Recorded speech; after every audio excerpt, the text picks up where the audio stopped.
Nanawagan si BTA Deputy Floor Leader Attorney Nagib Sinarimbo sa publiko na iwasan ang pagpapakalat ng takot at mga walang basihang haka-haka at sa halip niya ay manatiling kalmado at alerto.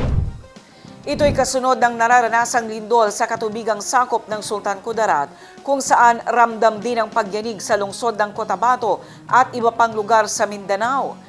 Binigyang diin ng mambabatas ang kahalagahan ng tamang paghahanda sa panahon ng lindol, kabilang ang pagsunod sa dock cover and hold. Sa mga residente sa baybaying lugar, dapat anyang maging mapagmatyag sa mga natural na babala tulad ng biglaang pagbabago sa galaw ng tubig dagat. Hinikayat din ng opisyal ang publiko na manatiling nakaantabay sa mga tanggapan ng autoridad tulad ng PHIVOLCS at ng Bangsamoro Ready para sa tama at napapanahong impormasyon.